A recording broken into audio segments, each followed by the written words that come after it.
I started, I want to just mention Shell is used to be by all the public known as an oil and gas company, but we are more towards now energy transition and also digital transformation. So in Shell, we're doing a lot of things with AI. You can see so many applications in Shell on the AI side. So we do have a machine vision team, we have NLP team, we have reinforcement learning and also deep learning, machine learning. So you will see all these type of emerging technologies appear in Shell. And just talk about the machine vision particularly. So as you can see from here that we have a lot of machine vision application in Shell. And we're doing a lot of project and product development. And for this year, we put our machine vision into 4 different development pillars. So first is machine vision for inspection. So we have drones flying around the asset and taking the point cloud images, and then we do the inspection on the images, and then we're trying to recognize the integrity issues, including corrosion and open installation. We also have the 3D localization method, which not only we detected, okay, there's issues, but also localize the issues, well as XY the location of the issues and connect it to the equipment ID, and for the inspector and also maintenance people to do the work afterwards. And we also have machine vision for operation. So we have robots going to the asset and then taking the images and videos and see, okay, if valves is opened or if the equipment is in the health state. And my colleague Ahmed will talk about it later. We also have machine vision for safety. So for instance, if people wearing the personal protective equipment and people working at the head, so in Shell, we really like put safety up front, before everything else. So we want to use machine vision to actually detecting all these incidents and then reporting alarm and then prevent all these incidents from happening. Besides of it, we have machine vision also for emission detection. And this year, we also want to see how can we detect emission using the optical gassing imaging. And then after we detect it, and we can report it out, and then to decarbonize and also to remove all these issues from the asset. And this is like just a little bit of what we are doing, but next to it, also you can imagine we do it also with supply chain, with renewable energy as well. Yeah, there are endless use case for machine vision in Shell. For machine vision, it's never a standalone story. We're always working in a pipeline, the end-to-end technology delivery. And on the left side, you can see where are our data coming from. We have drones flying in the asset. We have also robots operating in the asset.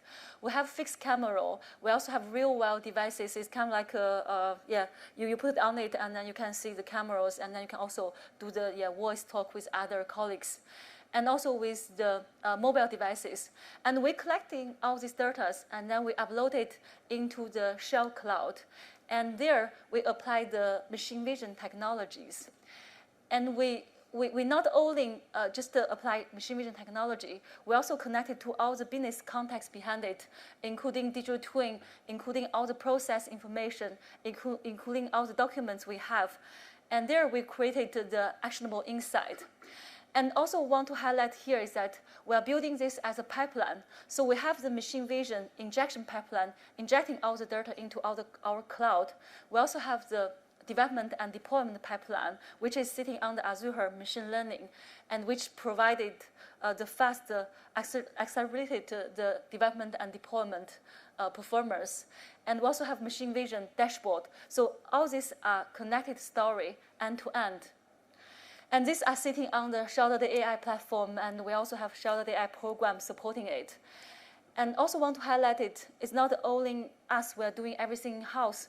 We do work with business, we do work with a lot of vendors to enable it, and also with R&D universities and with talents as well.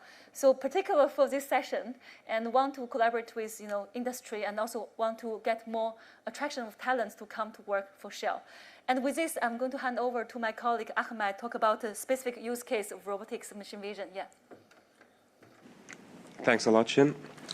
So indeed, I'm going to dive a little deeper into one of the pillars that Shin mentioned, which is machine vision for asset operations, where operators do routine rounds around the assets to basically monitor what the state of the asset is. They do this by looking at specific pieces of instruments, but also checking for safety, checking for anomalies, and even things that they're just not anticipating. They're trained people, and they're able to recognize if something is not as it should be within the asset. The aim here is to automate this process, saving their time and having them only have to go into the asset to do these rounds as the exception rather than the rule. By combining machine vision and robotics, we're then able to automate an end-to-end process where robotics automate mobile data collection, and then we're able to make sense of them with machine vision and also automate reporting. So you have an end-to-end process that happens completely hands-off. And the value that that provides is it frees up the time of these operators to do higher level analytics on the results that they get at the end of this automated process rather than do the low level dirty work themselves. Also improves the operations themselves by casting a wider net on the data that can be collected and the insights that can be provided. So you just get a high resolution snapshot of what the asset looks like at any given point. Thirdly, which is very important to us, as Shin said, Shell always puts safety front and center, is reduced exposure. Just the fact that people don't have to go out into the field, no matter how safe the field is. The best way to ensure safety really is to not go out into the field at all. And this is a term that we like to use, reduce exposure, and just have the operators be able to do this job remotely. That also, as you can imagine, also motivates remote working and provides more opportunities for people around the world. Don't have to be in close proximity to the asset. Another value of doing mobile data collection with robotics is that allows us to save on sensing equipment. And while we don't think that's a completely mutually exclusive, we think robotic data collection and IoT sensory devices can be complementary. This provides us a huge deal of savings where possible. In the next slide, I'm going to show some examples of the types of things we're looking at through these operation inspection rounds. So you'll see here pictures of a gauge, for example. This can be reading temperature or pressure. And it's as simple as going around twice a day, looking at the gauges and recording the reading. This, of course, is then input into a database where people can monitor if there are anomalous patterns, if the pressure is not as we expected, if the pump is getting too hot, all of these things. But it all starts with just capturing a snapshot of what are the readings on all of these instruments. Same thing with current readings, positions of switches. So all of these are very specialized equipment that have to be monitored very, very frequently. But then a little less specialized is just checking if things like fire extinguishers are in place, if the right number of fire extinguishers are there, if the fire extinguishers in place have not been used, the seals are still in place, intact, the expiry dates are within the correct ranges. And then we go a level beyond that into just finding anomalies, things that shout out straight away, oh, there's something wrong here, like there's a leak. And that can manifest itself in a number of different ways, which a trained person can see with their eyes, like there's a spill right there. You could also see the drops actively dropping from a flange or something. So all of these different ways in which a leak or an anomaly can manifest itself is something that needs to be part of this operation asset monitoring. We see a larger table on the right there, just listing a few more of the things that need to be looked at as part of the operation rounds. I think for this year, we're up to 45 use cases. So our AI suite has grown to 45 use cases, and that includes data from images, videos, and also some audio signals, which we, again, use to discover if something's going awry in the asset. So the way this project works is in 4 stages, and I think it's going to be obvious looking at Shin's previous slide that this sort of mirrors the stages in which we do really all of our machine vision and all of our AI applications. So we start on the data collection side.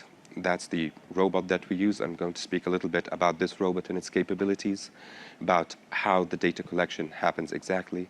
And then stage beyond that is getting the data into the cloud and working the machine vision, trying to make sense of the data. And finally, reporting, because that's how you provide insights that can actually result in an action to fix something or to monitor something or for maintenance purposes. So we start the story with the robot. This is the robot that we're currently using. We're a little agnostic, or try to be agnostic to the data capture method. So an image is an image, and if we get it in any way, we're still able to run through the rest of the pipeline. But currently, this is the robot that we most widely use. It's called EXR1, and it's built by a Dutch company in Delft that we work together with. It's basically a crawler. So you can see there it just walks around. It has some navigational and autonomous driving capabilities. But then on top of that, it's got a bunch of sensors on board. So a couple of cameras looking forward, looking backwards, a mic, an audio sensor, and it's also got some gas sniffers for detecting hydrocarbons and toxic gases. Right now, it can't really climb stairs, but that's something we're working with the vendors on. So how exactly does the robot go around the asset? It's trained to follow a predetermined path. So that is pre-programmed, and the robot follows an orange line around the asset and programmed to stop at these waypoints that you see over here. So they're sort of like QR codes, and there's a sensor beneath the robot that can recognize when it stands on a pre-programmed waypoint. And from that point, it is programmed to take one or more pictures per waypoint. We call those points of interest. And the image that is taken at any point of interest is tagged with the metadata. So any picture taken by the robot or video signal, we know where it was taken, when it was taken, and what piece of equipment this relates to. After the robot finishes its round, it sends the data up to the cloud, and this is where we ingest it into our machine vision pipeline and start running a series of computer vision algorithms basically on it. That really depends on what the use case is, but we typically start with object detection. So you see here 3 examples, and all 3 of them start with object detection to try to find the object of interest. And remember, we know in each image what sort of object we're looking for, because we know that from the pre-programmed points of interest. So here we detect a gauge.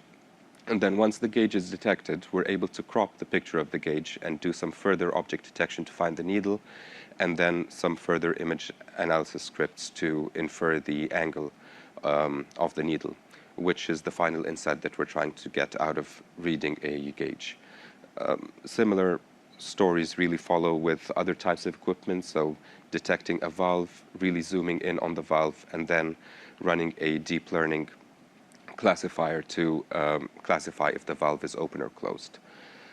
We use state-of-the-art deep learning tooling, so you see here some examples of RetinaNet and DETR for object detection, VGG16 for classification.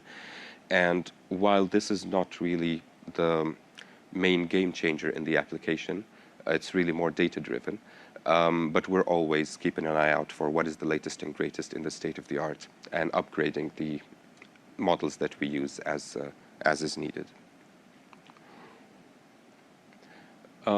Beyond image analysis, we also use video analytics.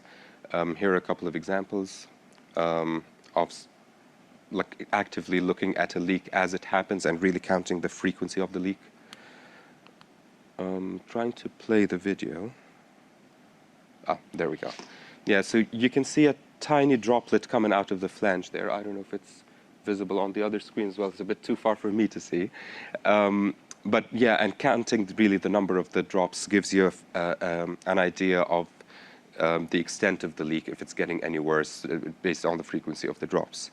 And another example here is a faulty gauge where the needle vibrates, and by doing motion detection, we're able to detect if indeed the needle is vibrating and there's something wrong with the piece of equipment here. So we obviously face a lot of data challenges. Really, that's the main issue that we try to tackle with our machine vision solutions. I think it doesn't surprise anyone that data scarcity is going to be front and center here. These are very niche pieces of equipment that do not appear, in the wild, and any training data that we collect have to be dedicated. So we really have to use these same robots and data collection methods to collect training data, which can be very time-consuming and doesn't really give us all of the data that we would like to have. Also, generalizing to a new site when we deploy new robots there is something that is very tricky, and we try to focus on it. Data quality is another issue. You can see here the resolution really of the images leaves a lot to want. And this can be because of just the quality of the sensors, because these robots are ATEX certified to run in the refineries, so that's certified for safety, and it becomes difficult to upgrade the sensors without going through these safety certifications all over again.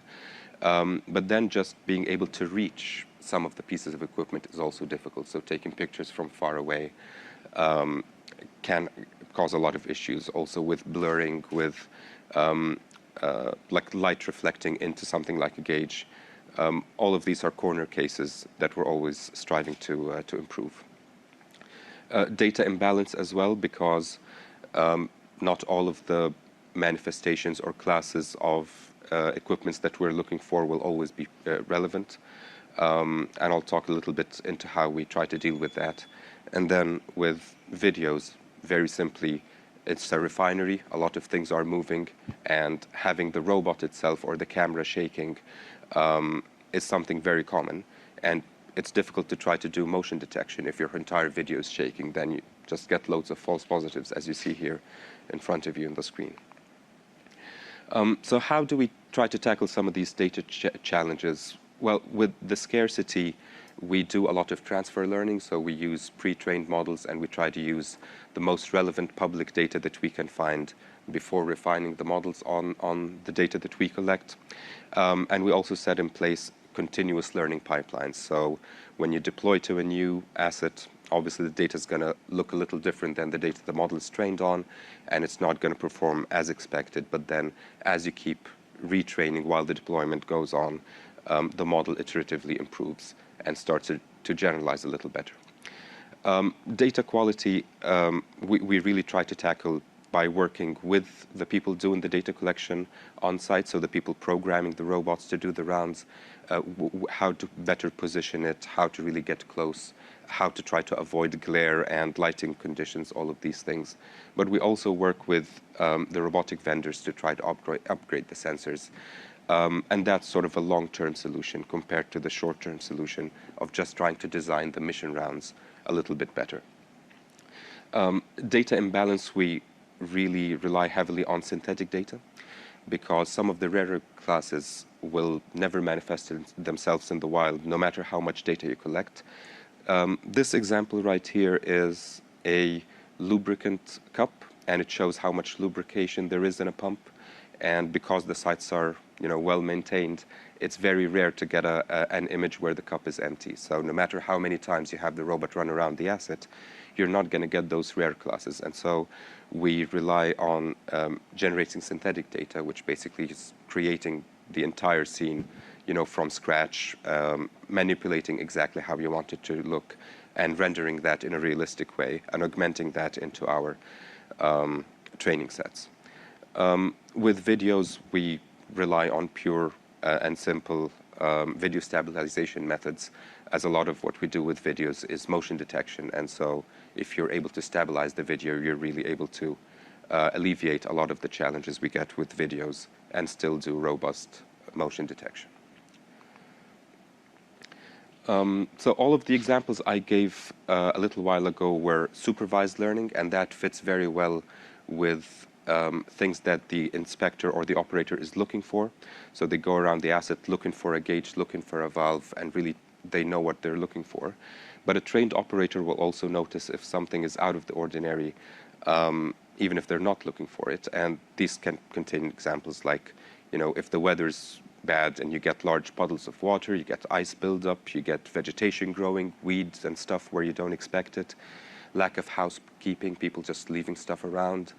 All of these things should also be reported for the value of automating these rounds to really be achieved. And this is rather difficult to do in an unsupervised way because there are also some expected changes that shouldn't be reported. And here you can see a whole array of them. This is a picture taken from the same point of interest, same place, same time of day, except for the night shot at the bottom there. And you can see that the weather and lighting conditions just completely change the way the scene looks. Because this is also a mechanical robot taking the pictures, there's always some slight translation. The robot doesn't stop like in the same exact spot, down to the millimeter every time. So there's always also going to be some translation errors. And this provides a lot of challenges to really do a comparison-based unsupervised learning approach. How much time do I have left? All right. We work with a company called Abyss Solutions to develop this unsupervised anomaly detection method. And through creating a generative model, we're able to predict if what we see here is an expected variation or an unexpected variation.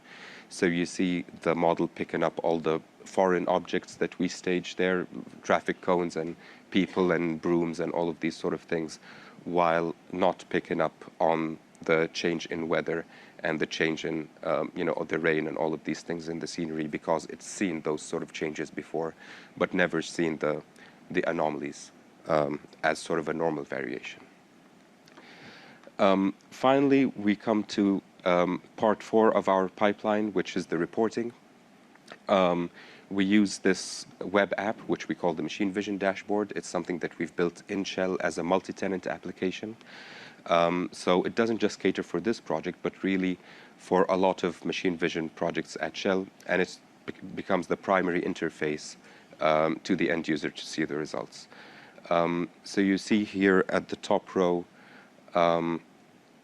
the captured image along with the metadata, so telling us where it was captured, when it was captured, identifiers telling us what sort of equipment this is, and then all of the different stages of analytics, from finding the gauge to finding the pointer of the gauge, providing the final reading, etc. And the operators can look through these results to see what's going on.